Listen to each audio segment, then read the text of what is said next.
Première année, on a fait 300. Et ensuite, on a fait 750, 1,3 million. Là, cette année, on va viser entre 5 et 6. J'ai une vision assez claire de comment on va 10, 12, 15. Je vais la détailler dans une seconde. Là, il y a un signe faible qui est en train d'apparaître. Hormozy est beaucoup moins bourrin qu'avant. Et on est en train de voir cette tendance de je ne suis pas qu'un gros connard de marketeur qui pense qu'à l'argent. La plupart des gens, c'est ça qu'ils font. C'est aussi pour ça que leurs vaisselles, elles sont éclatées, leurs taux de conversion aussi. Je vais finir par être obsolète, c'est sûr et certain. Mais ça va arriver beaucoup moins vite que ce qu'on croit. Jérémy Coleman, bonjour, on est hyper content de te recevoir aujourd'hui sur le podcast. J'aimerais bien qu'on puisse aborder 3 choses avec toi aujourd'hui. Alors déjà, tu vas te présenter forcément, histoire que notre public puisse savoir qui tu es, et notamment partager ton autorité, puis pour qu'après, toutes les informations que tu nous partages puissent être portées par cette autorité-là. Ce qui m'intéresse, moi, c'est de savoir ce que tu en penses aujourd'hui de l'état du marché de l'infoproduit. Le fait que le marché des indépendants finalement a décollé, mais est en train de se rétracter un poil avec la crise du moment. Un second sujet qui m'intéresse beaucoup, ça va être le futur de l'éducation avec toutes les différentes alternatives. Il y a énormément de coachs, d'infopreneurs qui se sont lancés. Comment est-ce que ça va évoluer selon toi? Et puis le dernier point aussi, à mon avis, qui peut être pertinent à creuser, c'est le rôle des formateurs, le rôle des coachs et le futur du business de l'infoproduit à l'ère de l'information ultra abondante de partout, gratuite et de plus en plus d'ailleurs personnalisée. Voilà le programme, gros programme. Je te propose de te présenter rapidement. Ouais, bien sûr. Je m'appelle Jérémy Coleman. J'ai fondé une boîte qui s'appelle Coleman Publishing. On aide des coachs et des professionnels de l'accompagnement à développer leur activité. Et l'année dernière, on a fait 2,5 millions de chiffre d'affaires. Et on a fait 6 millions depuis le début. On est suivi par quelques dizaines de millions de personnes sur les réseaux. Ça fait combien de temps que tu t'es lancé, pardon? 6 ans? Je fais ça depuis une quinzaine d'années. Mais là, la boîte que j'ai actuellement, on l'a créée en 2021. Ok. Et quelle différence entre la boîte que tu avais avant et la nouvelle? Moi, ça fait 15 ans que je fais du marketing sur Internet. J'ai fait un master en stratégie digitale des marques. J'ai été freelance, j'ai eu une petite agence, etc. Et j'ai fait assez rapidement après ça du coaching, de l'accompagnement, du consulting sur tout ce qui est business en ligne, social selling, storytelling de marque, etc. Et j'avais pendant longtemps, en fait, j'avais des petits business, en fait, des lifestyle business. Alors, petit business, c'est peut-être un peu péjoratif. On faisait entre 100 et 300 cas par an. Moi, j'étais d'abord seul, après, j'avais un associé. Et en fait, je me suis séparé d'avec cet associé en 2021 parce que lui, il voulait continuer à faire du lifestyle business et moi, j'avais envie de scaler, d'aller plus loin et de voir ce dont j'étais capable. Et donc, en fait, en 2021, on s'est séparés, pas dans de très bonnes conditions. Il a un peu rage quit. Et moi, j'ai décidé de lancer un truc de zéro et c'est devenu Coleman Publishing, ce qu'on fait aujourd'hui, en fait. Ok, très clair. Et concrètement, c'est quoi le cœur de ton activité? C'est quoi la promesse? C'est quoi ta cible? C'est Ouais. quoi tes différentes offres?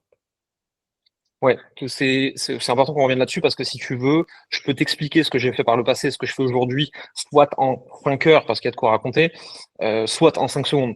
Globalement, aujourd'hui, j'ai une boîte qui prend des coachs, des pros de l'accompagnement, des thérapeutes, et qui leur dit, OK, vous savez pas développer votre activité avec les réseaux sociaux et avec Internet.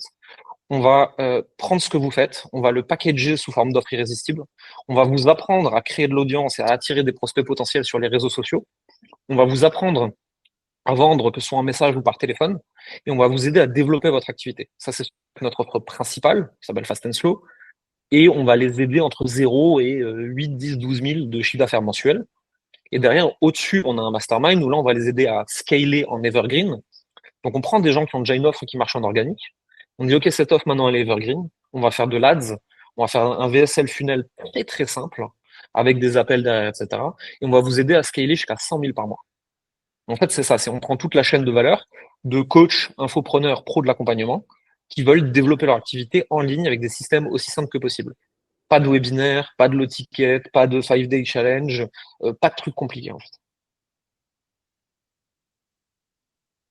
Ok, et du coup, c'est une alors question subsidiaire, mais ce choix stratégique de faire un truc simple et de prendre ce véhicule finalement pour arriver à tes fins, est-ce que c'est pour brander finalement la méthode Coleman Publishing, ou est-ce que c'est vraiment ce que tu as trouvé de plus simple et qui permet à tes clients d'atteindre le plus rapidement possible leur objectif? On réfléchit le plus rapidement possible et peu importe la charge de travail, je suis à peu près sûr qu'avec des webinaires et des challenges, tu vas plus vite. C'est juste qu'en fait, c'est plus dur, ça a plus de chances de se péter la gueule. Il y a plus de gens qui n'ont pas les compétences nécessaires. Et moi, à titre très personnel, je suis marié, j'ai un enfant en bas âge, etc. J'ai pas que ça à foutre que de faire des webinaires et des challenges toutes les 5 minutes. En plus de ça, ça fait que ton business, il est quand même très, très en dents de scie, tu vois, très aléatoire. Tu peux avoir des gros pics avec tes events. Mais imaginons maintenant, tu as un gros event de prévu, tu joues 25% de ton chiffre d'affaires annuel dessus.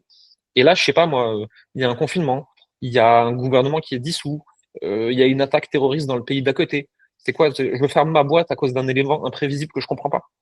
J'aime pas ce genre de niveau de risque, moi, en dehors du fait que je suis flemmard et que ce que ça demande, je trouve ça trop fatigant. Donc, j'ai toujours choisi d'avoir de l'evergreen. Ça va peut-être un peu moins vite, mais c'est beaucoup plus stable et beaucoup moins aléatoire. Ok, ouais. Ok, ok. Ok, bah écoute, c'est très clair pour la présentation. Euh, c'est quoi le futur pour toi de la formation et surtout des formateurs, des formateurs? On a eu cette discussion très régulièrement avec Alex. Certaines fois, on comparait du coup les infopreneurs aux entrepreneurs. On a eu d'ailleurs des mots assez durs sur, rappelle-toi, au tout début, il y a un an, Alex, sur les infopreneurs. Euh, Moi, je me Aujourd'hui, tu rappelle, formes des j'écoutais déjà. infopreneurs. Ah, ok. Aujourd'hui, en gros, tu Et, formes des infopreneurs. C'est coach, ouais. infopreneur, mais tu formes ça. Euh, Ça amène à une sorte de pyramide de Ponzi finalement, parce que très certainement qu'il y a 10% ou 5% ou même plus de tes élèves qui en fait se disent je vais faire comme Jérémy, même cible, même offre, let's go, je vais essayer de faire à peu près la même Pour le coup, chose. non, tu vois. Pour le coup, non, justement pas. En fait, pas chez moi. Parce qu'on y fait Ok. très attention, hein, ça pourrait tout à fait être le cas. Je faisais le calcul l'autre fois parce que on a fait une vidéo sur le sujet. Et en fait, moi, des gens qui font vraiment genre du copier-coller de Jeremy Coleman pour la même cible, je vais en avoir 1%. Et encore, je ne suis même pas sûr. Je forme des business coachs aussi, hein, mais ils adressent des artistes, ils adressent des artisans, ils adressent des restaurants, tu vois. Et sinon, moi, la plupart de ma clientèle, c'est des thérapeutes, c'est des coachs de vie, c'est des coachs santé, c'est des coachs sportifs, c'est des trucs comme ça. Et en fait, non, je suis pas en train de créer des mini-moi, pas du tout. Alors, ça reste une réalité de notre marché, attention, hein. Je ne dis pas que tout ce que tu dis là n'existe pas. Juste que moi, je l'ai pas en interne. Ah, c'est hyper intéressant.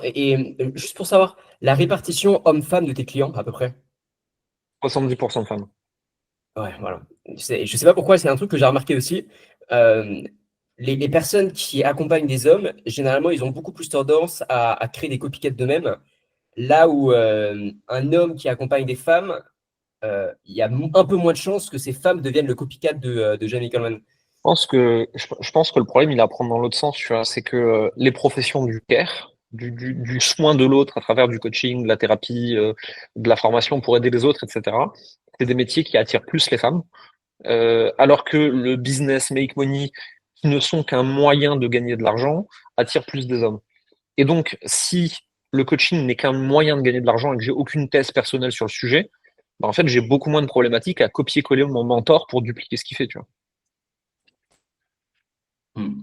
Et il y a autre chose, alors je ne sais pas à quel point c'est du marketing, et je ne sais pas si tu peux le dire, mais moi j'ai été targeté par beaucoup de tes pubs où tu as le mérite, je trouve, d'être hyper clair et transparent sur la démarche.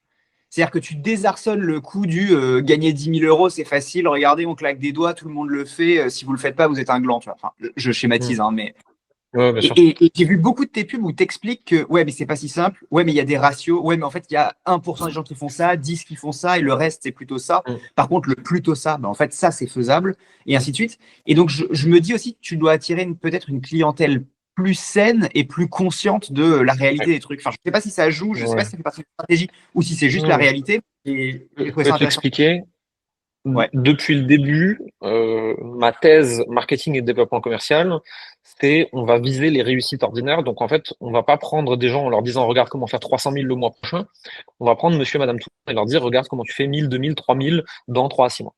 Ça, c'était ma thèse de base Ouais. de business, tu vois. Derrière, on est en France avec de plus en plus de gens qui font n'importe quoi. La régulation va nous tomber sur la gueule. Moi, j'ai choisi de prendre le contre-pied tout de suite, comme ça on gagne du temps. et de dire, tu vois, tout ce que j'aurais plus le droit de dire dans 6, 12, 18 mois, bah, je vais pas le dire du tout dès le début, comme ça on gagne du temps. Derrière, la publicité que tu as vue, à la base, c'était une vidéo YouTube où j'explique ma théorie sur ce palier des psychologiques des 10K. Et je l'envoie à un copain à moi parce que je suis tout content de ma nouvelle vidéo YouTube, que je la trouve jolie. Et il me répond, mec, elle est trop bien ta pub. Et je réponds, non, c'est pas une pub, c'est une vidéo YouTube. Il me fait, non. Le soir même, je la mets sur mon business manager et elle part en ads et elle fait des chiffres complètement fous. Parce que j'étais le premier à dire, tout ce que racontent les pubs, c'est des conneries. Voici pourquoi. Et derrière, bien sûr qu'il y a une part de marketing, mais j'ai choisi de valider ce que l'idée que plus tu dis la vérité aux gens, plus tu gagnes d'argent sur le long terme. Mais par contre, ça veut dire aussi que je dois me concentrer sur avoir un meilleur produit que les autres et plein de trucs comme ça, parce que ma promesse, elle est moins sexy. Je dois avoir plus de témoignages clients, je dois faire plus attention à qui j'accepte, plus attention à ce que je dis. Par contre, on m'attend au tournant avec un marketing comme ça nécessairement, hein. Mais l'idée, c'est vraiment, je vais plutôt prendre des promesses que 99% peuvent atteindre. J'aurai plus de clients, peut-être moins vite, mais in fine, j'en aurai plus et ils seront plus contents. Je comprends tout à fait ta démarche et je la trouve hyper saine, entre guillemets, tu vois, parce que au moins tu construis sur quelque chose de solide. Enfin, c'est ce que tu expliquais avant sur l'Evergreen, mais c'est-à-dire que Ouais. ça va dans cette stratégie et dans cette ligne de on va faire du solide et du durable. C'est quand même vachement mieux que, en effet, moi je discutais avec un infopreneur qui m'expliquait qu'il jouait, en effet, lui c'était encore plus que 25%. C'est un truc genre plus de la moitié, au moins 60% de son chiffre d'affaires sur un lancement dans l'année. Et ben, je peux te dire que les Moi, trois ça me semaines terrifie, ça, avant hein. ça, il dort très très mal, le mec. Mhm. Moi, c'était quoi? C'était décembre 2023. Je pars 6 semaines en congé paternité. On a fait un record de chiffre d'affaires. J'étais pas là. Parce Ouais. que tout est evergreen. Par contre, dans mon métier, ce que tu vois beaucoup comme pub, c'est comment j'ai fait 0 à 3,5 millions en 6 mois, tu vois. Bon, ben, moi, j'ai mis 4 ans. Alors, ça reste très bien, hein. J'ai pris un chemin plus long, mais plus stable. C'est-à-dire que moi, Ouais, pour que je me fasse déboulonner par le marché, ce sera un peu plus dur que quelqu'un qui fait des promesses à la con. c'est clair. C'est clair. Et après, je m'adresse quand même, le gros de ma cible, c'est quand même des gens qui ont entre minimum 35-40 ans, beaucoup reconversion, jusqu'à 60-65. C'est pas des mecs de 18 ans qui rêvent d'une Lamborghini fluo. Donc, j'ai pas besoin de vendre ça. Et ce qui est bien, si tu veux, c'est que j'ai aligné ce que je suis vraiment avec à qui je vends. Et en fait, aujourd'hui, sur ma cible, si je commence à me mettre dans un penthouse à Dubaï avec une Lamborghini fluo, je te garantis que mon chiffre d'affaires est divisé par deux. Quand je suis en Ouais. calbar à la montagne avec moi et mon chien, tout le monde trouve que je suis un visionnaire extraordinaire. Ça tombe bien, c'est la vie que j'aime bien, tu vois. J'ai bien aligné le truc. Ouais, non, mais clairement. C'est-à-dire que tu as joué sur l'anti-marketing Ouais. habituel en disant Ouais. rien à branler de la Lamborghini Fluo. Moi, ce que je veux, c'est un Scénic dans lequel je peux mettre mes trois gosses. Je suis nul en voiture, je sais pas si Ouais. ça existe encore, les Scénic, mais voilà. Mais moi, je roule en scénic et j'ai fait une vidéo d'ailleurs avec le scénic que j'appelle la millionnaire mobile parce que mon grand kiff, c'est d'arriver dans des hôtels 5 étoiles de mastermind avancé avec mon scénic chargé jusqu'à la mort avec la poussette, les valises, le chien. Et il me regarde, il me dit, est-ce que vous voulez pas vous garer derrière? Je dis, non, je suis bien devant, pourquoi vous m'embêtez? Et en fait, si tu veux, ce qui à la base est juste en fait une volonté personnelle de pas m'emmerder dans la vie, est devenu, malgré moi, un courant marketing qui, maintenant que je l'ai identifié, j'appuie dessus fois 100, bien évidemment, tu vois. Mais à la base, c'est juste vraiment moi qui a pas envie de m'emmerder. Ouais, clairement. Clairement. Hyper malin. Là, on sort d'une année 2024 qui a été assez turbulente pour pas mal d'indépendants.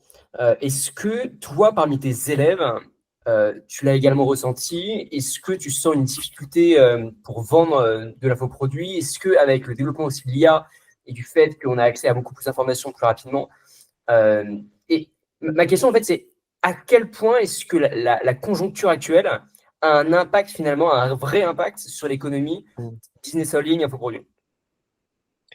Moi, je le sens pas. La plupart de mes clients le sentent pas. Tout simplement parce que on a des offres à étiquette qui répondent à des douleurs fortes ou des désirs forts. Et donc, en fait, le fait de réussir à vendre ou pas ne dépend pas de la situation financière des personnes, mais d'à quel point c'est important pour elles. Moi, j'ai eu plus souvent des personnes qui n'avaient pas trop d'argent, pour qui c'est hyper important et qui trouvent l'argent, et de l'autre côté, j'ai eu une tonne de fois des gens qui sont blindés et qui te lâchent pas 3 euros. Euh, Donc vraiment, nous, on est sur un positionnement de marché où la crise, pas la crise. Bon, alors si demain, on est tous dans la rue avec des brouettes de billets pour acheter une pomme de terre, je dis pas que ça changera pas, hein. Mais aujourd'hui, en tout cas, je le sens pas. À côté de ça, j'adresse des coachs et des thérapeutes qui eux-mêmes adressent des gens relativement adultes à traiter des sujets très personnels. On est sur une tranche de la population qui est quand même pas très utilisatrice de l'IA et qui, demain, même si tu lui garantis que l'IA fera mieux que l'humain, elle préfère parler à un humain. Donc en fait, moi, pour les 5 à 10 prochaines années, j'ai pas à me poser ce genre de questions. Parce qu'en fait, même si l'IA fait mieux, les gens préfèrent parler à un humain. Ouais, Je pense c'est hyper que intéressant. Et- Ouais, pardon. ce que je voulais dire, c'est qu'en fait, vu que nous, on est dans un microcosme bulle de geeks qui sont passionnés par les nouvelles tech, les machins, les trucs, et que tu vois que le nouveau modèle DeepSeek numéro 3 machin, il fait mieux que toi, alors que ça fait 15 ans que tu fais ce métier en 4 secondes et demie, nous, on est en train de se paniquer. Mais en fait, la plupart des gens, ils savent pas que ça existe, tout ça. Ouais, c'est 100% vrai. Mais, juste si on sort un tout petit peu de ta cible et de ton marché, est-ce que les infopreneurs qui gravitent autour de toi flippent un peu ou pas Ce que j'appelle flipper, c'est j'ai envie de savoir à quel point est-ce que les personnes qui vendent de la formation se disent dans un coin de leur tête, fais chier ce que je dis, l'IA est sur le point de le dire, quoi. Euh, est-ce qu'il y a cette réflexion ou est-ce que non, ils se disent tous, je m'en fous, les clients achètent de l'humain, ils n'achètent pas forcément le produit à lui-même, et donc il n'y aura pas de souci.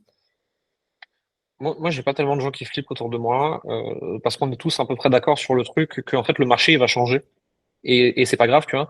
C'est juste qu'il va y avoir du mass market pas cher pour des gens avertis avec de l'IA, et il va y avoir de l'expérience Hermès avec des humains, tu vois. Et il y aura plus rien entre les deux. Par contre, le deux va se faire atiboiser. Et donc en fait, c'est dangereux si aujourd'hui tu donnes une information bien mais pas extraordinaire avec peu d'humains et que tu vends ça 50, 100, 200 balles. Ouais, là, tu vas prendre très très cher dans la gueule, tu vois. De même que la plupart des SaaS vont se faire remplacer par un prompt.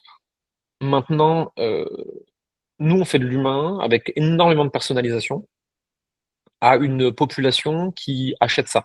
Et moi, les gens que j'ai autour de moi dans ce milieu-là, ils sont plutôt dans ce cas-là, tu vois. C'est un peu caricatural, mais tu vois, c'est un peu le MVG de tout gagne. Le MVG va pas se faire remplacer par l'IA. C'est tous les trucs brandés sans marque personnelle qui vont se faire remplacer en premier. Et encore une fois, ce que je dis là, je veux pas non plus mettre des œillères. Je vais finir par être obsolète, c'est sûr et certain, tu vois. Mais ça va arriver beaucoup moins vite que ce qu'on croit.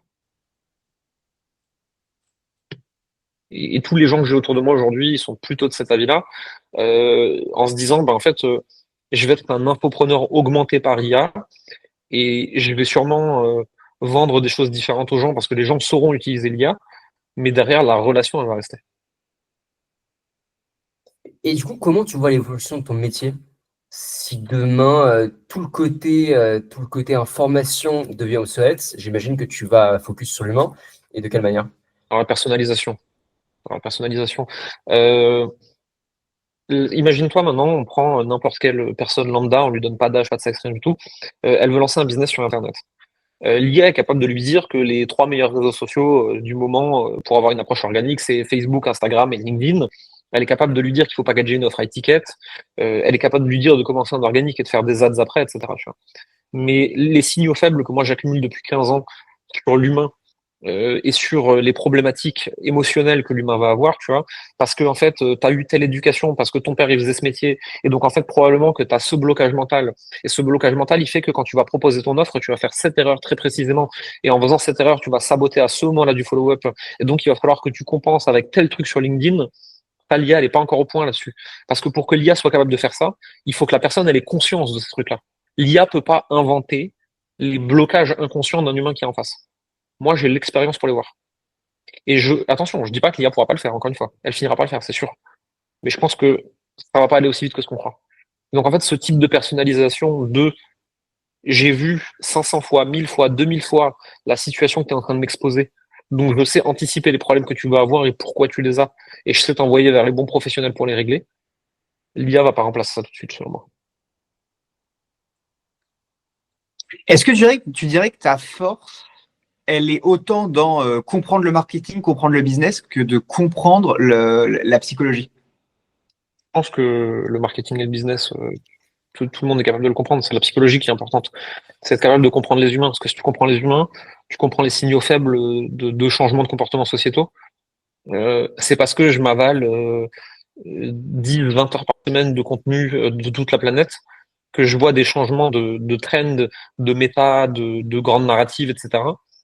En fonction de ça, je regarde comment les gens y réagissent dans les commentaires, sur ce qu'ils cliquent, qu'est-ce qu'ils achètent pas, etc. Et à partir de là, je vois les évolutions de comportement, mais de masse, tu vois, au sens de la psychologie des foules, pas de Ouais. l'individu. Et ça change tout. C'est hyper intéressant. Tu consommes quoi comme contenu concrètement pour trouver ce genre de changement? Faut regarder 100% des contenus, même quand ça t'intéresse pas, de tous les plus gros qui te sont accessibles en termes de langue, tu vois. Donc pour moi, ça va être anglophone. Je peux pas consommer chinois, russe, etc. parce que c'est trop mal traduit et tu perds trop au change. Ouais. Mais je regarde tous les gros tout le temps, quitte à ce que je fasse traduire et résumer par l'IA quand j'ai pas le temps. Mais parce qu'en fait, les changements de trend se cachent dans les signaux faibles. Je peux donner un exemple si tu veux. Hormozy, une tonne de contenu, tout le temps, toute l'année. Hormozy, il y a un truc que tout le monde dit de lui et qui avait l'air de déranger personne jusqu'à présent, c'est que c'était un gros bourrin sans cœur qui était là pour faire du cash et qui optimisait toute son existence que pour ça. Quelqu'un qui suit beaucoup son contenu voit qu'actuellement, il y a beaucoup de contenu. Ma relation avec Leila, si j'aime pas les animaux, c'est pas parce qu'ils m'empêchent de scale, c'est parce que je suis un cœur tendre, parce que mon chat il est mort il y a 3 ans. Et en fait, j'aime bien la nature. Et en fait, j'aide les gens à être heureux. C'est juste que moi, mon moyen d'être heureux, c'est de devenir très très riche. Et il est en train de montrer, regardez comme je suis un humain, regardez comme je suis pas un robot, contrairement à ce que tout que vous pensez. Et tout leur contenu du couple est centré vers ça depuis quelques semaines. Là, il y a un signe faible qui est en train d'apparaître.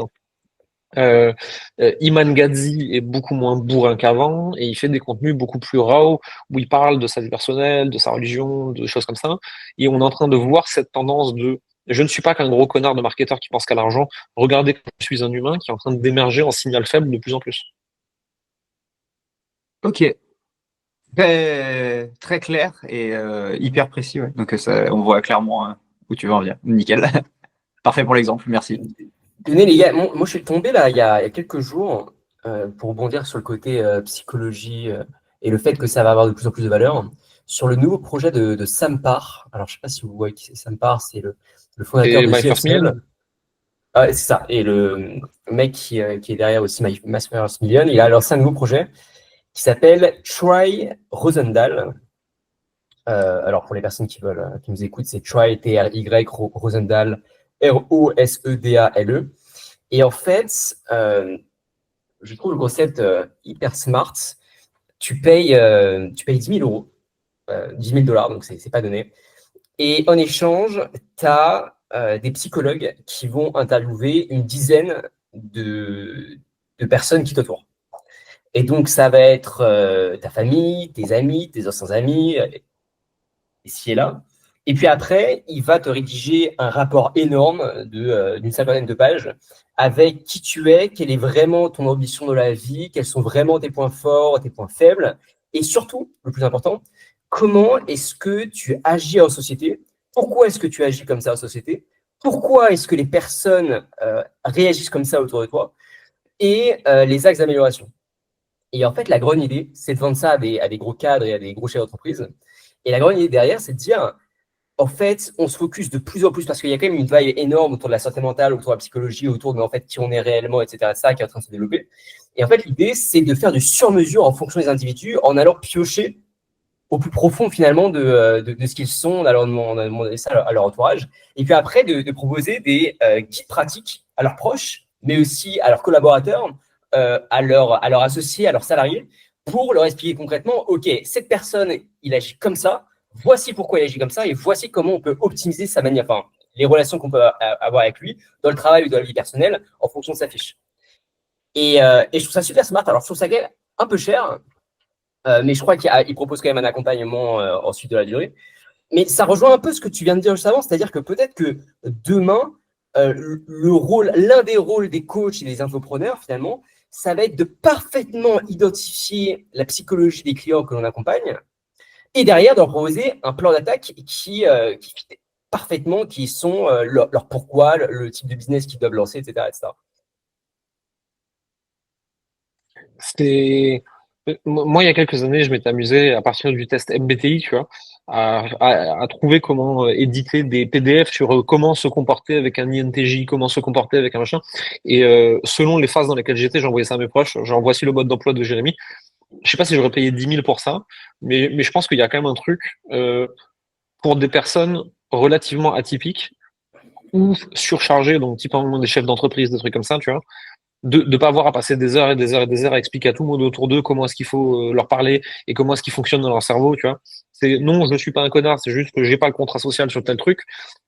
Ça peut t'éviter quelques licenciements, quoi. Enfin, c'est pas déconnant, c'est intéressant.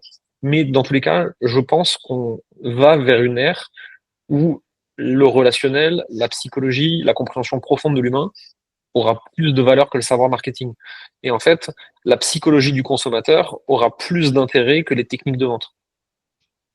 Ouais, 100%. Je pense que l'ultra-introspection, surtout dans un monde où l'IA va, je pense, remplacer de plus en plus de métiers, et donc l'humain va devoir réellement se poser la question de qui je suis, pourquoi je suis là, quel est mon but, qu'est-ce que je veux faire dans la vie, va avoir énormément de valeur. Donc, toutes les personnes qui arrivent à se positionner sur toutes les thématiques autour de la santé mentale, mais de manière très large, hein, pas juste je déprime, comment je fais, de manière très large, qui je suis, pourquoi je suis là, comment me comporter avec les autres en fonction de ma personnalité. Je pense qu'il y a un boulevard.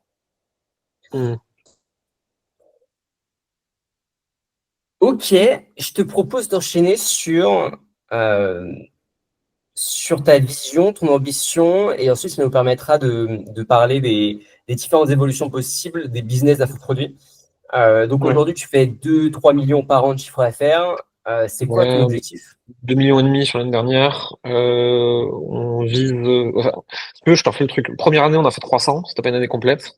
Ensuite, on a fait 750, 1 million 3, 2 millions 4, 5, 6, je sais exactement, j'attends les bilans en finaux. Là, cette année, on va viser entre 5 et 6. Euh, j'ai une vision assez claire de comment on va à 10, 12, 15. Facile, il y en a d'autres qui l'ont fait. Je vais la détailler dans une seconde, hein. L'enjeu, c'est après. En fait, si tu regardes le marché francophone des business de coaching formation personal brandé, on a des figures emblématiques qui ont fait 10, 15, 20 millions. Donc, entre guillemets, il suffit, et alors suffit, c'est entre gros guillemets, hein, de mimétiser, de faire comme eux. Et si tu es capable de le déployer en termes d'opération, tu arrives au même chiffre. La question qui devient très intéressante, c'est qu'est-ce que tu fais après? Parce que ça, jusqu'à présent, personne n'a jamais fait. Alors, juste si on peut revenir à 2025, déjà, là, tu parles d'un x2 sur le chiffre d'affaires, mais comment est-ce que tu comptes y prendre? Ouais. Programme principal, on va essayer de faire juste un peu mieux partout, de spend un tout petit peu plus en ads, de faire un tout petit peu plus d'organique. On vise une variation sur notre programme principal de 15-20%, qui est très atteignable par rapport à ce qu'on fait déjà. Derrière, on a le mastermind que on a vraiment sous-développé l'année dernière parce qu'on était en train de le structurer, de voir quel type de produit, de formation on voulait mettre avec, quel type de client on voulait, etc. Là, cette année, on vise de le x3, largement atteignable. Il est structuré pour maintenant, c'était pas le cas avant. Et à côté de ça, on lance une verticale pour former des closers, des setters, des gens pour les former à la vente, de manière générale, à notre façon de vendre. Ça, c'est un produit qu'on est en train de lancer. Donc en fait, si on fait plus 20% sur le produit initial, qu'on fait x3 sur le mastermind, x3, ça fait 100 personnes dans l'année, hein, c'est pas non plus. Et que on arrive à faire un lancement correct sur cette troisième offre qu'on est en train de lancer, en fait, les 5-6 millions, on y est déjà. Ok, très clair. Et du coup, pour passer aux 10-15 millions, après, enfin 10-12, c'est d'autres offres. L'idée, c'est ça, c'est soit de lancer de nouvelles verticales, soit de détenir beaucoup plus de médias et d'audience organique, donc de diminuer drastiquement nos coûts d'acquisition. En fait, si tu veux, c'est moins cher en acquisition, mieux en LTV. Si on doit simplifier vraiment le truc, c'est faut choper des leads moins chers, il faut leur vendre plus de trucs. Donc, faut être meilleur en produit, faut être meilleur en branding, faut être meilleur en ads, faut être meilleur en R&D, faut être meilleur partout en fait, mais à grosse échelle. Là, on parle combien de. Là, on parle de chiffre d'affaires. En termes de marge, on est Ouais. à combien sur ce genre de business à partir du moment où on arrive à ce niveau-là?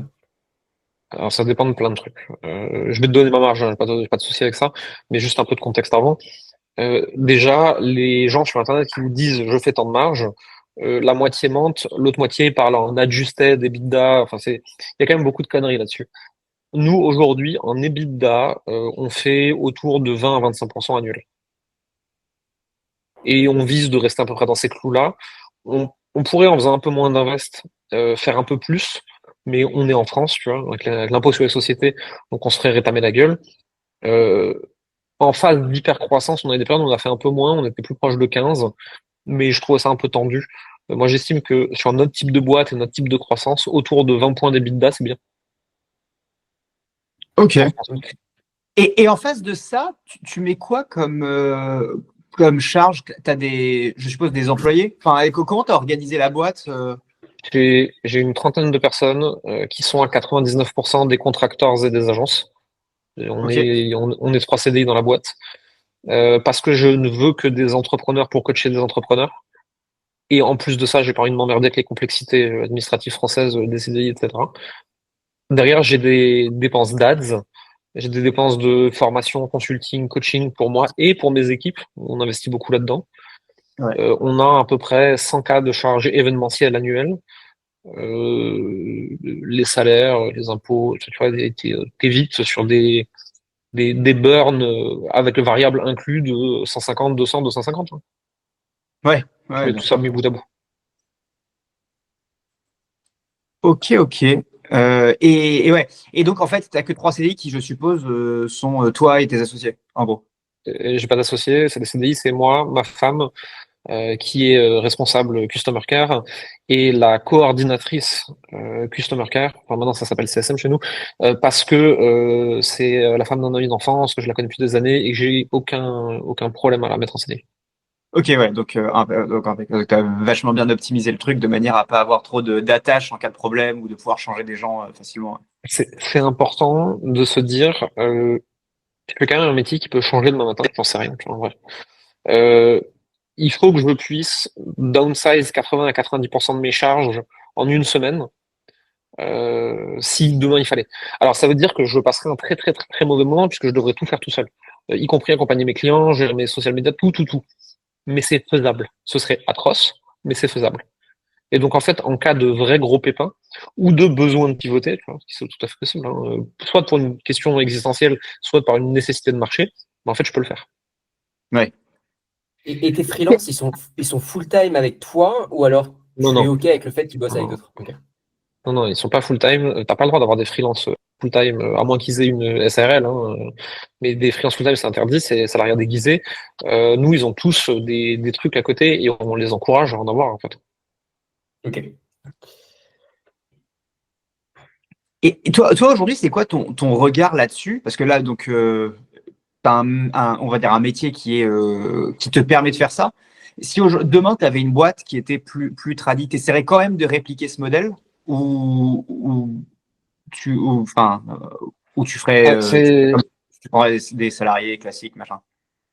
le problème que j'ai avec les salariés, c'est même pas les charges, en fait. C'est la mentalité française du salariat. Et j'ai trop de gens autour de moi qui m'ont dit tout se passait bien, j'ai foutu telle personne en CDI, son comportement a vrillé. Et c'est pas parce que la personne c'est une mauvaise personne, c'est parce que la société entière euh, encourage implicitement les gens à vriller quand ils sont en CDI. Tu vois. D'un coup, ils ont d'autres attentes, d'un coup, ils travaillent différemment, d'un coup, ils ont un autre comportement, d'un coup, tu dois faire gaffe à chaque phrase ou à chaque truc que tu dis oui ou non parce qu'il y a des conséquences légales complexes. Et quelqu'un que t'aimais beaucoup et qui ça se passait bien, d'un coup, tu te reprud'homme, tu sais pas pourquoi. Moi, je l'ai pas vécu, mais j'ai énormément de gens autour de moi qui me l'ont raconté. Donc, en fait, je me méfie de ça. Ça veut pas dire que j'aurai jamais de CDI. Je pense qu'à un moment de développement de la boîte, je serai obligé de passer par ça. C'est juste que tant que je peux faire autrement, je trouve ça plus sain pour mon développement et moins anxiogène pour moi. Tu vois, nous qui venons, entre guillemets, de l'autre côté du spectre, hein, nous, on a des boîtes donc mi-tech, mi-IMO, enfin, on va dire un Oui. tiers tech, un tiers IMO, un tiers financière. Bah, historiquement, dans nos métiers, c'est tout le monde est en CDI, tu vois. Et nous, on a fait le Mmh. chemin inverse en se disant comment on peut limiter le nombre de CDI, prendre des freelances, prendre des agences, prendre des apporteurs d'affaires externes, tu vois, des partenariats, enfin, t'appelles ça comme tu veux, et tout en étant évidemment dans les clous de la législation, machin. Et on se rend compte qu'on est beaucoup plus efficace que la concurrence sur tout un paquet de sujets, quoi. Et qu'on a beaucoup moins, je pense Ah, que ça. vous le savez, il y a eu une crise immobilière ces dernières années. On a beaucoup moins souffert de la crise immobilière que les trois quarts des boîtes équivalentes, ou qui ressemblent à ce qu'on ferait. Donc je valide à 100% ta stratégie. Enfin, j'étais content de t'entendre dire ça. Ça m'étonne pas du tout, hein. Le freelance, il essaye de faire son taf le mieux possible, le plus vite possible. Le CDI, il a un temps donné qu'il va bien falloir occuper. Donc en fait, juste les incentives sont pas bonnes. Si ton CDI, il avait une prime d'efficacité, peut-être que ce serait différent. Mais je pense que c'est compliqué à setup, tu vois. Faudrait que ce soit comme en Allemagne, où si tu restes au bureau après 17 heures, on considère que t'as pas été assez compétent et que t'es mauvais et qu'il faut te virer. Alors qu'en France, si tu pars avant 22 heures, on considère que tu branles rien. Mais Et question concernant le palier après les 10-12 millions. Est-ce que finalement le prochain game, c'est pas un game où tu changes vraiment de taille et où tu t'essayes de mimétiser finalement les seuls qui ont réussi à faire ça, c'est-à-dire les écoles qui vont essayer d'aller chercher le mass market beaucoup plus large, qui vont proposer des accompagnements, des cours à 10 000, 15 000 euros l'année, euh, avec l'État qui valide Coleman Publishing. Est-ce que c'est quelque chose auquel tu as pensé? Je sais qu'il y a certains infopreneurs, Margot Cunego d'ailleurs, je crois qu'elle avait partagé son envie de travailler sur Neversa. Quel est ton positionnement par rapport à ça? C'est un... Alors, il y a plusieurs façons de scaler au-delà de 10-12 millions. Il y a la branche école et institutionnelle que tu décris. Il y a la branche SaaS, il y a la branche média, il y a la branche M&A. Il y a plein de possibilités. La branche de devenir une école, je l'ai envisagé. Le problème, c'est que d'un coup, ton métier, c'est plus le marketing, la vente et le social media, c'est l'administratif. Et je suis pas sûr, et je peux changer d'avis d'ici là, j'en sais rien. Je suis pas sûr de vouloir être une boîte admin qui a un tiers de ses effectifs qui est là pour répondre à des formulaires, à des demandes, à des contrôles qualité, à du CPF, Calliope, Opco et tous ces trucs-là. C'est des trucs qui me cassent assez la tête. Et surtout, toute ta boîte repose sur des normes qui peuvent changer à tout moment. Et en fait, on sait bien qu'en France, la stabilité réglementaire, elle est pas ouf, tu vois. Donc, si tout ton business est basé sur du réglementaire, de l'associatif, de la subvention, des trucs comme ça, et que ce truc peut changer à tout moment, surtout quand tu as une taille de boîte où tu te retrouves à 20, 30, 50 millions par an, c'est quand même pas très lean et c'est un peu casse-gueule, quoi. Donc, je suis pas du tout sûr que j'irai dans cette direction. Je connais des gens qui ont un peu pris ce chemin-là, mais qui maîtrisent le cadre réglementaire, administratif et légal bien mieux que moi et qui s'épanouissent dedans. C'est des gens qui sont bons à naviguer dans l'administration. Moi, c'est pas mon truc, hein. Et comment le modèle média va te permettre d'y arriver, du coup? Si tu détiens les audiences, c'est très facile de plugger des produits dessus. Et ça, tu peux le faire à beaucoup plus grande échelle. Si tu veux, moi, de par mon métier, créer des produits, c'est facile. Aujourd'hui, si on n'en crée pas plus, c'est parce que ça nous servira à rien. Mais si demain j'ai un média et une audience stratosphérique, t'inquiète pas que je trouve largement des produits à plugger dessus. J'ai une masse autour de moi de gens qui sont capables de créer des formations et des trucs intéressants. Moi, je sais les marketer. Si tu détiens une audience stratosphérique, tu fais du Agora et tu plugues des produits à la chaîne dessus, hein, c'est pas un problème. Ok, donc c'est plus un modèle à la Agora, finalement, qui revient souvent dans notre discussion ces derniers jours, Ouais. qu'un modèle à la Cage Business School, HEC, genre de choses. Moi, j'aimerais bien, je crois, un modèle un peu un mix entre Agora et Masterclass, tu vois. Moi, je rêve un peu ça. Je suis pas sûr d'arriver à le rendre opérationnel un jour, hein, et à le délivrer, mais tu vois, où tu as une grosse machine de transformer votre passion en métier avec des cours à étiquette, avec des égéries sur plein de sujets différents. Mais moi, ma thèse de base, de toute façon, c'est la étiquette. Je sais pas faire autre chose. Et d'un point de vue média, qu'est-ce que tu appelles média exactement? Est-ce que c'est un média vidéo? Est-ce qu'on parle de newsletter? J'ai pas d'avis tranché là-dessus. Nous, aujourd'hui, on est meilleur en vidéo qu'en newsletter, en interne. Mais je vois bien qu'en externe, il y a des gens en newsletter qui sont brillants et qui font des trucs trop, trop, trop cool. Je vois la force d'être push sur la bonne newsletter au bon moment. Aux US, t'as Scott Oldford qui travaille beaucoup, beaucoup, beaucoup avec les newsletters, les médias en ligne, les podcasts, etc. et beaucoup moins que la vidéo parce que lui, visiblement, ça l'emmerde. Et qui a créé un gros écosystème média autour de ça. Et il détient des gros médias entrepreneuriat, créateurs, podcasts, do it yourself, journaling, tous ces trucs-là. Et derrière, il plug mais des produits à étiquette, mais au kilo, plus il rajoute du sponsoring, plus machin, plus truc. Et on parle d'un écosystème, The Wisdom Group, qu'il a, un écosystème à plusieurs dizaines de millions annuels. Donc sur le principe, c'est tout à fait réplicable. Pas la lui, même échelle, mais c'est réplicable. c'est que du étiquette et du sponsoring, lui. Il a aussi du low ticket, lui, parce qu'il fait des ateliers régulièrement qui revend low ticket. Donc c'est low ticket avec book funnel, etc. Sponsoring et étiquette. Il n'y a rien entre les deux. Pourquoi est-ce que toi, tu n'es pas du tout sur le low ticket? Alors finalement, que ça te permettrait peut-être d'augmenter tes conversions après sur le étiquette, d'onboarder plus de personnes, d'aider aussi plus de personnes. Ouais. Le français, c'est pas l'américain. N'en déplaise à Olivier Clovis qu'on embrasse. Upsell, et j'étais en mastermind avec lui il y a quelques jours et je l'ai déjà embêté avec ça. C'est pour ça on n'est pas d'accord là-dessus, mais lui, il fait du très bon boulot, faut pas l'oublier. Le français qui a acheté à 7 euros pour l'amener sur un truc en high ticket, c'est quand même pas évident. Tu vois, alors que l'américain, c'est différent. En fait, j'en parlais juste avant avec quelqu'un. L'américain qui achète à 7 euros, c'est pour tester et voir si ça vaut le coup d'acheter à 10 000. Et de toute façon, il a sa carte de crédit, il peut le faire. Le français qui achète à 7 euros, c'est parce qu'il ne veut pas mettre de l'étiquette. Et puis de toute façon, il y a une chance sur deux qu'il n'ait pas un rond. C'est pour ça qu'il a acheté un truc à 7 euros. Et en fait, oui, je suis complètement d'accord avec ce qui se dit sur le fait que tu peux diluer tes coûts publicitaires et avoir des leads gratos grâce à un low ticket funnel bien foutu. Mais en fait, la réalité, c'est que l'upsell sur de l'étiquette, il est à la marge dans beaucoup d'industries. Il y en a pour qui ça marche, attention, même moi j'en connais, c'est pas le problème. Mais dans beaucoup d'industries, il est à la marge. Et donc, en fait, le volume d'affaires global, il n'est pas si sexy que ça. Mais si Parce on que tu as reprend juste dilué tes coûts d'acquisition. et si on reprend ce que tu as dit tout à l'heure, finalement, c'est rarement un problème de thunes, c'est un problème de, de douleur profonde que vous adressez avec le étiquette. Donc Non, mais il faut finalement, le bon avatar. Pardon? Il faut le bon avatar. L'avatar qui achète à 7 euros, c'est parce que c'est pas un avatar qui achète à 2005, ou à 5000, ou à 10 000. Et là, c'est même plus une question de douleur, c'est une question de mentalité d'achat, de psychologie d'achat du français. Le français qui achète du pas cher, c'est parce que c'est sa thèse d'achat, d'acheter du pas cher. Et question sur ça, est-ce que ce que tu nous dis là, c'est backé par les data, par les tests que tu as fait, ou alors par des collègues de l'écosystème?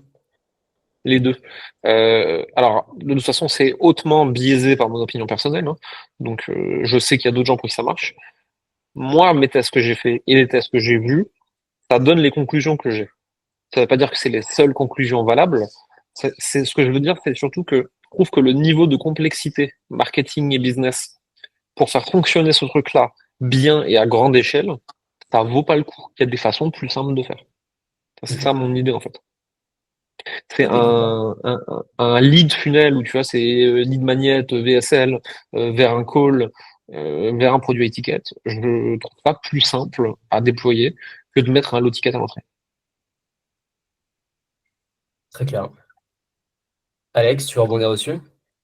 Non, c'est très clair. Ouais, ça me fait toujours rire de voir qu'on fait des épisodes avec, tu vois, avec des angles différents et de se rendre compte que c'est intéressant d'avoir l'avis de plusieurs personnes pour pouvoir peser les stratégies et tout ça. Surtout quand moi, par exemple, je viens pas tout à fait de ce monde-là, donc c'est pas forcément hyper clair ou pour moi. Et donc, je me dis s'il y a des gens qui sont en train de se lancer, ce qui est un peu ou qui cherchent des idées ou de l'inspiration, c'est important tu vois, de pouvoir peser les différentes strates. Si je pouvais le ramener à ce qu'on fait, moi, je serais plutôt de l'avis de Jérémy, c'est-à-dire de dire, alors encore une fois, c'est très différent, mais parce que nous, il y a des vraies questions de budget non extensibles. Quand tu achètes des bâtiments, à un moment, tu as cette capacité ou pas, mais et on se rend compte que c'est pas parce qu'un client a fait un petit test avec nous qu'il va venir sur les gros trucs. Et à l'inverse, ceux qui vont sur les gros trucs vont pas s'amuser à faire des petits trucs pour tout un tas de raisons de régulation et de voilà. Et en fait, c'est deux classes. Alors nous, on a les deux, mais c'est deux classes de clients très différents. Et le changement entre l'un et l'autre, et en fait,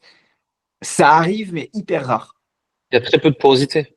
Imagine Ouais. pas que tu veux vendre une baraque connectée dans un super quartier à 500 000. C'est pas parce que le mec il a acheté un PDF à 9 euros qu'il va acheter ta baraque à 500 000. Et surtout, celui qui veut déployer une maison à 500 000, il a vraiment autre chose à foutre qu'à lire ton PDF à 9 euros. Et ta formation en ligne, il va pas la regarder. Et regarde Ouais. des gens comme nous, quand on consomme du consulting cher, En fait, on se farcit pas des heures de petits produits. On veut directement un quiz, un call. Qu'est-ce qu'il y aura dedans? Je veux pas, j'achète pas. Alors, on avait cette discussion avec Luc sur le. Qu'est-ce qu'on disait? Je crois que c'était sur la veille. Sur la veille où on se disait, mais comment mettre en place une veille qui est assez intéressante, et le pricing, comment est-ce qu'il est le bon?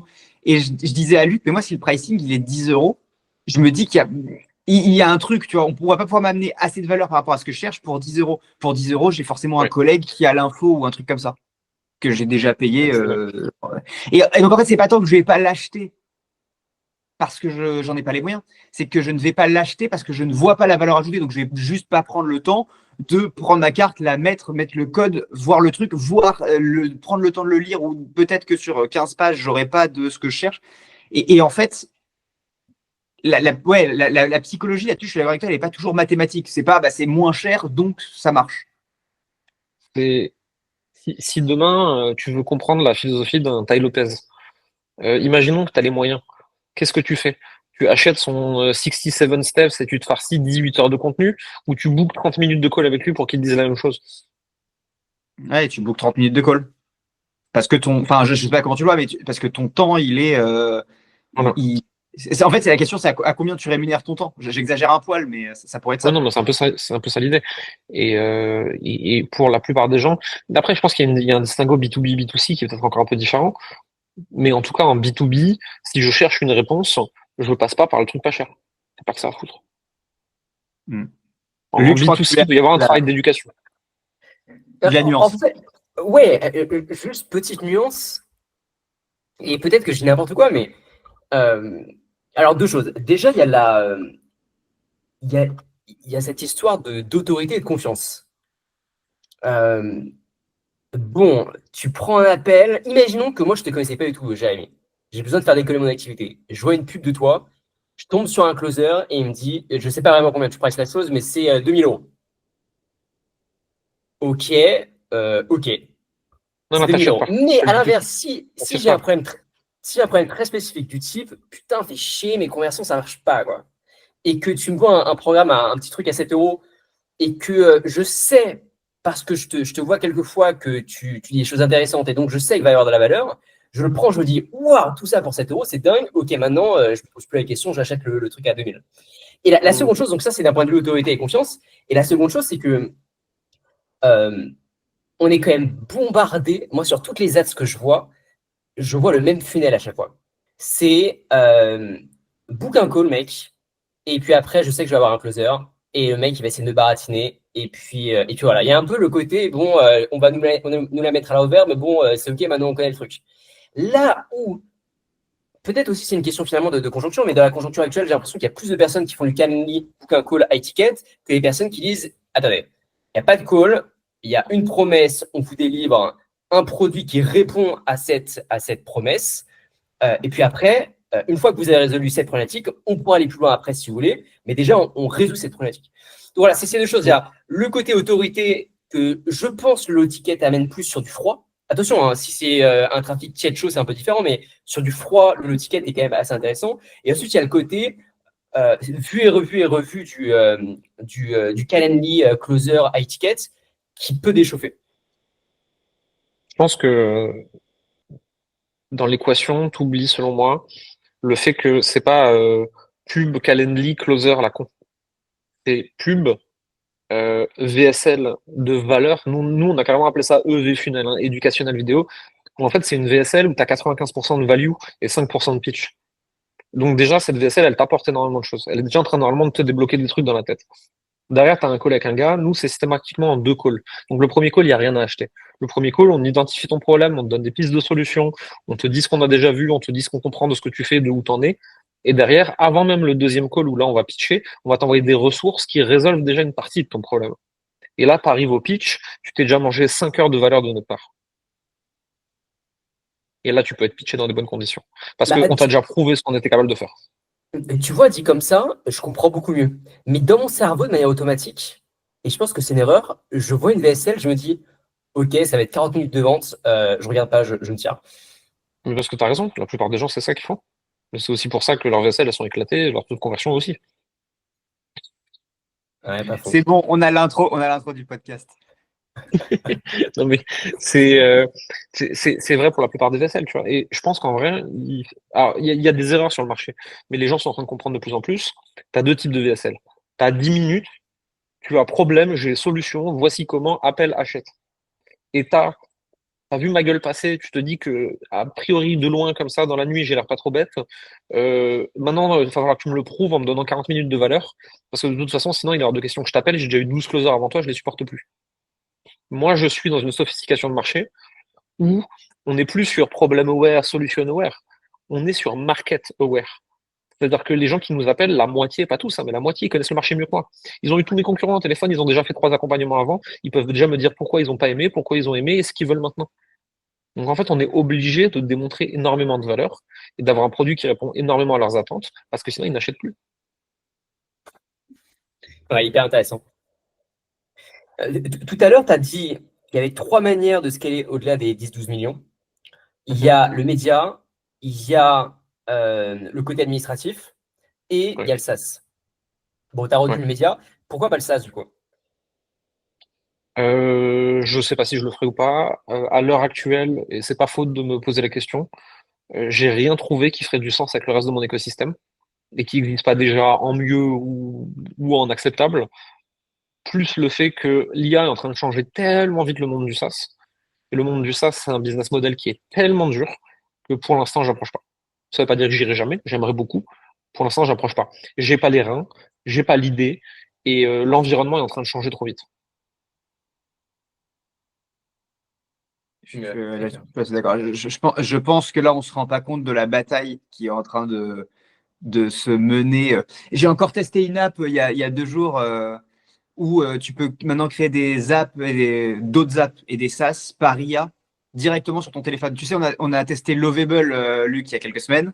Bah là, il y en a une nouvelle que j'ai testée où maintenant c'est sur ton téléphone.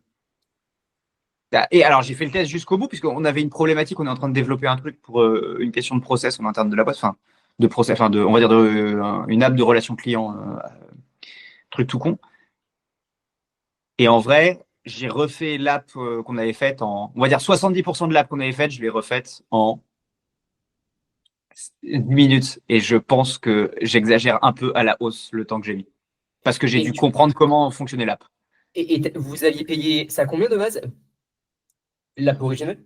Bah, nous, on a des mecs en interne, donc c'est compliqué de te faire un prix comme ça, mais je pense le prix à laquelle je l'estime, si tu vois, ça avait dû être fait en externe, à peu près normalement, on compte 15 000 balles. Compte au minimum 15 000 balles. J'ai fait le test il y a pas longtemps. Je me pose depuis longtemps la question, est-ce que je pourrais pas créer un CRM pour mes clients qui est vraiment centré autour de ma méthode que je leur apprends, autour de l'organique, etc., pour qu'ils aient tout leur follow-up au même endroit, tout leur endroit pour créer leur contenu, un truc un peu sympa et un peu ludique, tu vois. Et en me disant, ça pourrait augmenter ma LTV, je leur offre pendant tout l'accompagnement et derrière, il y a un fees mensuel pas très cher.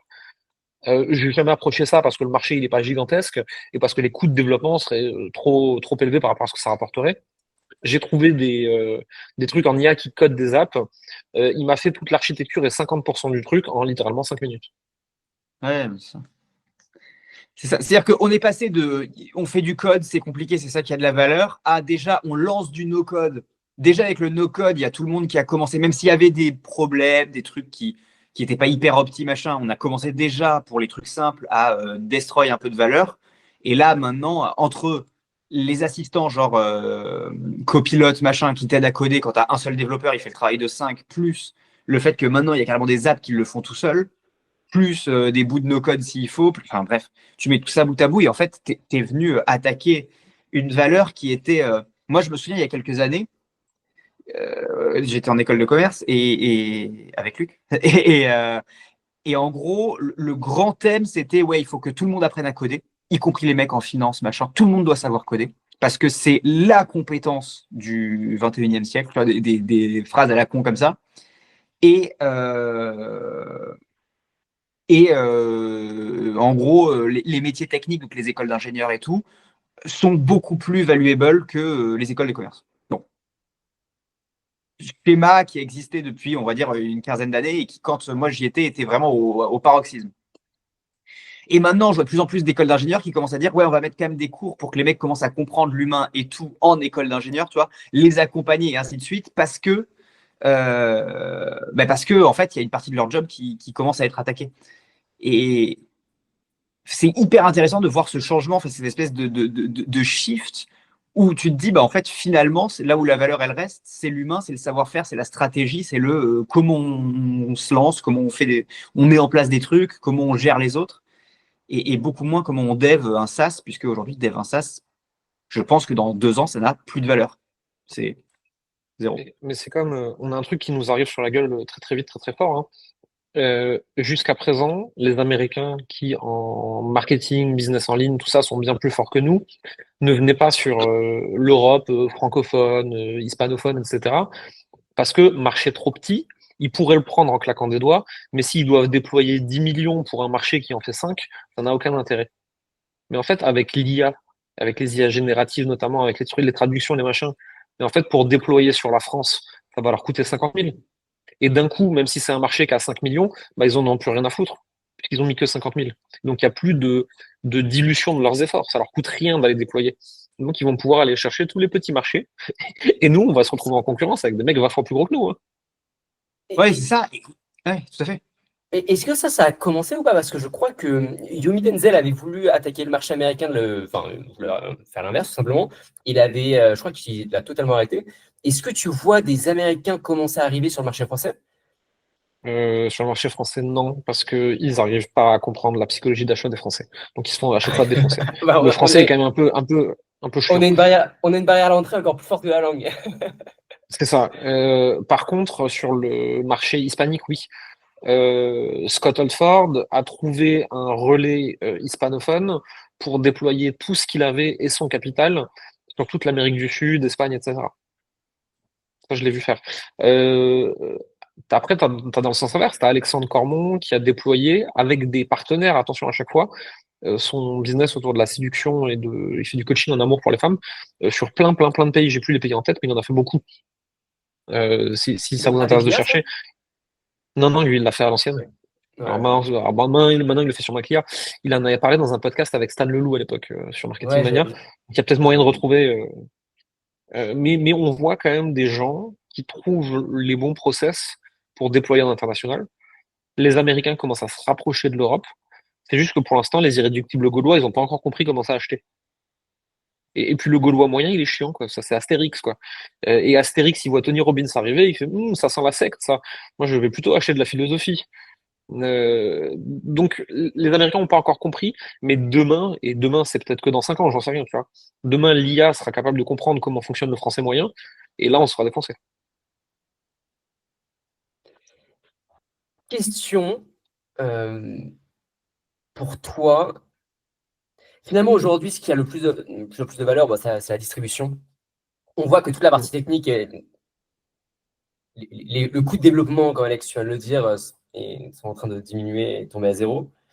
Est-ce que finalement, l'un des endgames pour toi, ce serait pas de maîtriser l'audience qui sont les clients de tes clients pour avoir une promesse absolument irrésistible pour ton high ticket de dire non seulement on vous forme, mais en plus on vous amène sur un plateau d'argent 2, 3, 4 clients pour quoi qu'il arrive vous rembourser ce qu'on propose. Et donc, non seulement avoir une stratégie de médias au front pour trouver tes propres clients, mais aussi pourquoi pas développer deux types de médias qui, eux, sont les clients potentiels de tes plus gros clients. Si, ça peut être aussi de développer nos propres médias en interne, qui ont beaucoup d'audience, et de dire aux gens, si vous êtes chaque mois dans le top 3 de nos clients qui ont fait les meilleurs efforts, le plus de résultats, on vous diffuse à toute notre audience. Ouais. Et ça marche aussi, mais oui, euh, maîtriser un pan de la distribution pour nos clients nous rendrait encore plus puissants, effectivement. Et on est en train de le déployer, ça, hein. On est en train Ok. actuellement.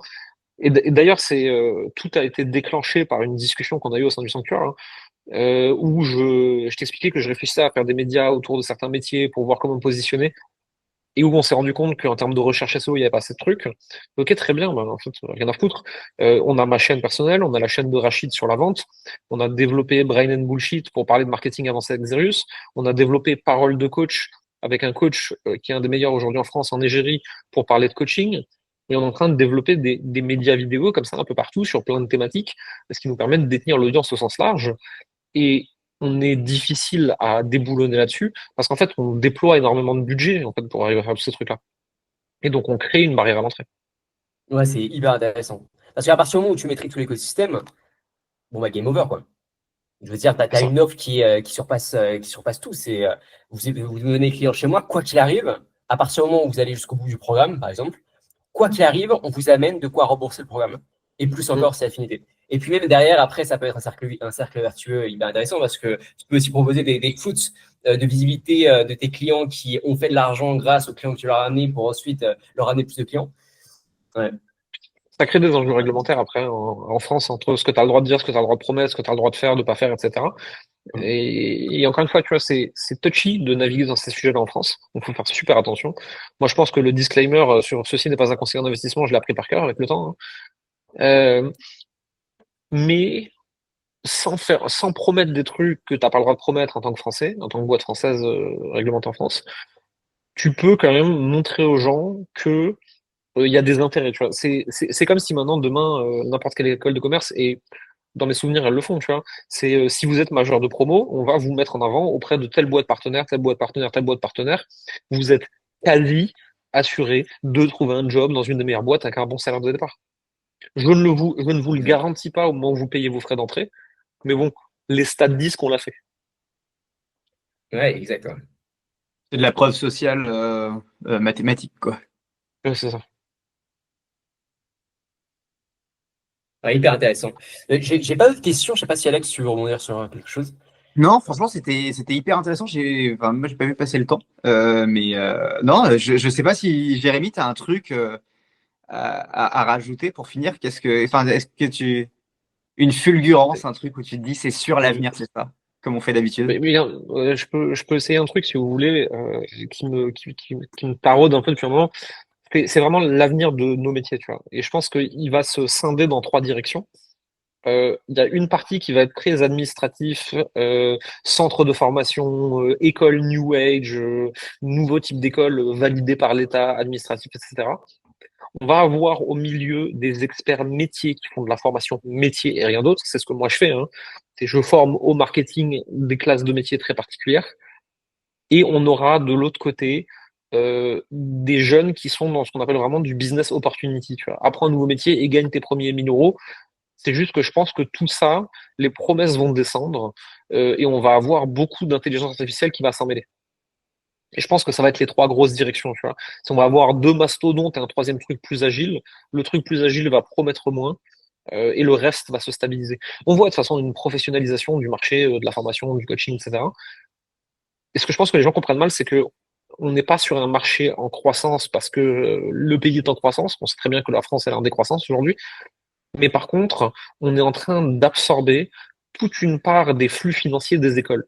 Alors, demain matin, il n'y a personne qui va se dire j'hésite entre HEC et Jérémy Coleman. Ça n'arrivera jamais. Par contre, toutes ces écoles en 3 5 ans, à moitié validées par l'État, à moitié pas, à moitié diplômantes, à moitié pas, et qui coûtaient 15, 20, 30 000 balles, il y a des gens qui vont commencer à se demander est-ce que des mecs comme Jérémy sont pas un meilleur bet en termes de développement d'activité ou de développement de métier? En fait, Et ça va arriver très vite. ce qui est hyper intéressant avec ce que tu dis, c'est que l'un des plus gros blocages finalement entre est-ce que je prends Jérémy ou est-ce que je prends une école, une petite école, à la fin de la journée, très souvent, c'est les parents. Les parents qui Mm, n'ont pas du tout été habitués au monde du exactement. digital, aux formateurs, etc. Mais là, enfin, du coup, tu as tes pères là, c'est ça. Ouais, ouais, ouais. Imagine ton enfant dans 20 ans, eh bien, il te pose la question entre est-ce que j'achète ça ou est-ce que je rejoins une école que personne ne connaît. Bah, peut-être que le blocage parental Mais c'est va sûr. diminuer et c'est peut-être à ce moment-là on verra vraiment eh bien, un déplacement de la richesse des écoles vers finalement le monde de l'infoproduit. Ouais, clairement, la prochaine génération, ça va changer complètement la donne parce que ma génération, qui sont en train de devenir parents pour certains, on se rend bien compte qu'une école, t'achètes le diplôme et le nom et ça ne vaut quelque chose que dans certaines carrières et de moins en moins. Et sinon, tu achètes le réseau. Donc, en fait, c'était une petite école avec un nom pas très connu, avec pas tellement de réseau et dont le diplôme n'est pas nécessaire pour faire le métier. En fait, tu l'as payé pour rien, ton école. Et ça, ma génération le sait. Et donc, les suivantes le sauront d'autant plus. Et donc, on va avoir un retournement de marché là-dessus, à mon avis. Les universités seront toujours là. Les grandes écoles seront toujours là. Les formations métiers certifiantes, tu vois. Et demain matin, c'est pas des gens comme moi qui vont former les docteurs, en aucun cas. Et heureusement, d'ailleurs. Euh, mais il y a plein de métiers qui vont être formés par des gens comme moi, je pense. Ouais. Donc pour toi, The Next Big Shit, c'est ça, quoi. Moi ma croyance personnelle, c'est que, et la phrase elle est un peu sortie par cœur, mais c'est à force de la répéter, peu importe qui t'es, peu importe ce que tu sais, peu importe ce que tu fais, peu importe ce qui t'intéresse, peu importe ce que tu as fait avant, il y a quelqu'un quelque part qui veut te filer de l'argent pour la prendre avec toi. Et donc tout le monde ne deviendra pas millionnaire avec ça, mais n'importe qui peut faire 300, 500 balles, 1000 balles par mois à partir de ce qu'il sait, ce qu'il aime. Et ça va changer radicalement le monde dans le monde de la formation de manière générale. Hyper intéressant. En fait, c'est Ouais. hyper intéressant parce que on navigue dans ce monde depuis des années. Donc, on a l'impression d'être dans une bulle. Alors qu'en fait, le marché, finalement, comme tu l'as très bien dit, est en train vraiment de se développer en ce moment. Et que, contrairement à ce qu'on peut entendre quelquefois à droite et à gauche, on n'est pas arrivé au bout. On sera Pas du vraiment tout. arrivé au bout lorsque, encore une fois, toute notre génération, eh ben, on va avoir des enfants.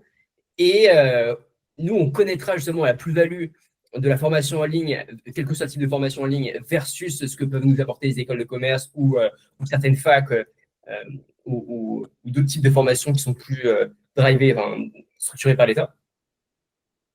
Et c'est là où on va commencer à toucher un peu le bout du marché. Moi, j'ai des potes qui ont un salon d'esthétique et qui lancent une formation pour apprendre ce qu'ils font dans le salon à des gens qui veulent se lancer dans le métier. J'ai des gens autour de moi qui ont des agences et qui n'ont pas envie de scaler leur agence en nombre de clients, qui ont envie d'être plus précis. Mais du coup, pour faire de la croissance, ils vont aussi former des gens qui ne prennent pas comme clients. En fait, je vois de plus en plus de métiers qui ajoutent une branche formation consulting à leur métier existant parce que c'est connexe. Hyper intéressant. Alex, à quand la formation IMO? Vendre une maison à 500 000 balles à l'île Maurice. C'est ça. C'est pas un truc auquel on a pensé tout de suite, mais c'est vrai que c'est possible. Mais nous, on y avait pensé. Enfin, on s'était dit que, tu vois, NBS, c'était un truc qui était complètement envisageable, même si c'est pas dans les cartons actuellement, mais ça fait partie des orientations. Enfin, là-dessus, je suis entièrement d'accord avec toi, Jérémy. Hmm. Hmm. Ok. Bon, bah écoutez, c'est tout pour aujourd'hui. Merci infiniment, Jérémy, pour ton passage. C'était hyper intéressant. Avec grand plaisir. On mettra les liens de. Tu préfères quoi? Instagram, LinkedIn? YouTube, c'est bien, c'est là où ils trouveront tout YouTube. le reste, hein. Ok. Plus simple. On mettra du coup le lien de YouTube de Jérémy dans la description. Et puis abonnez-vous. Abonnez-vous, ça fait plaisir. Commentez. On lit tous vos commentaires, même ceux qui sont. D'ailleurs, le dernière vidéo, on s'est fait déglinguer encore, Alex, non? Ah bah non, Sur DeepSeek. Un la peu sur dernière. DeepSeek. Un peu sur Ouais, DeepSeek, mais quand même. tu vois, je l'ai trouvé plus mesuré. C'est très drôle. Après, le petit disclaimer en mode on discutera de tout, j'ai trouvé les commentaires plus mesurés. Il y avait moins de trucs, tu sais, hyper péremptoires. Genre, ouais, vous dites de la merde, c'est n'importe quoi. À Il y en moins avait qu'on n'ait moins, il y en pas avait vu moins, là. c'est vrai. Je trouvais qu'il y en avait moins. Mais commenter, ça nous fait plaisir. Mais peu importe. On Carrément. répond à Carrément, tout et carrément. on fait tout. Ouais. À la semaine prochaine. Ok. Ciao, ciao. À la prochaine. Bye. Merci.